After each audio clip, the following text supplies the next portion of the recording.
In the mountains of ancient China, there was a girl who had never known sorrow. She had grown up among wildflowers, raised by the wind and the light. The world had not yet taught her to be afraid. Her name was YingNing, and she laughed at everything. She laughed when she woke. She laughed when it rained. She laughed at flowers, at butterflies, at clouds passing overhead. She was half human, half fox spirit, but she knew nothing of deception. Her laughter came from a place that the human world had not yet touched.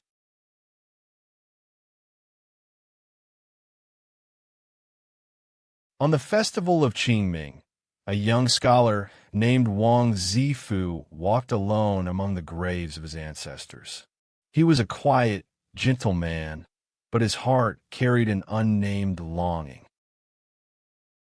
Then he saw her, a girl walking ahead on the path, holding a plum blossom, laughing at nothing in particular.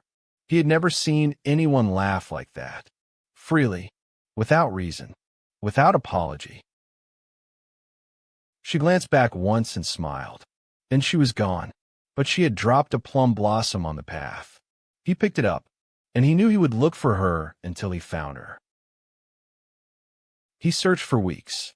At last he found her home, a small cottage on a quiet mountain, surrounded by more flowers than he had ever seen. And from inside, he could hear laughter.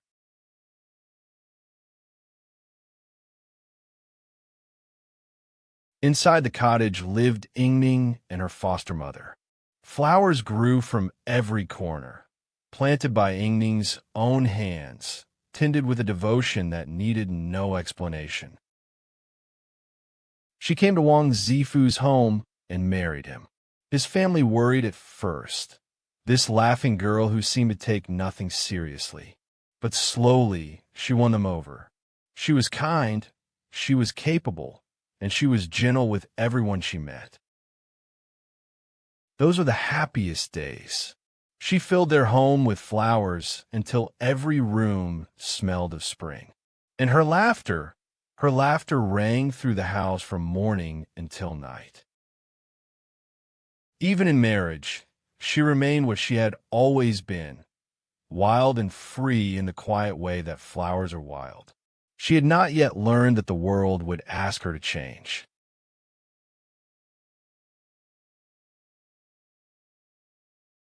But the world was watching. Neighbors whispered. A woman who laughed so freely, they said, was not proper, was not dignified. Joy, it seemed, made people uncomfortable. Then came the day that changed everything. A man of bad character tried to harm her. She protected herself, and the consequences fell upon her like stones. Suddenly the world that had tolerated her laughter demanded she explain herself. Wang Zifu defended her with everything he had. In the end, she was spared. But something had shifted. She had seen what the human world truly thought of her freedom.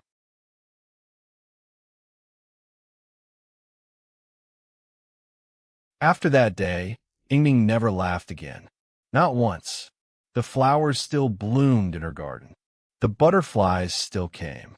But she sat among them in silence, as if she had forgotten the language that had once been most natural to her.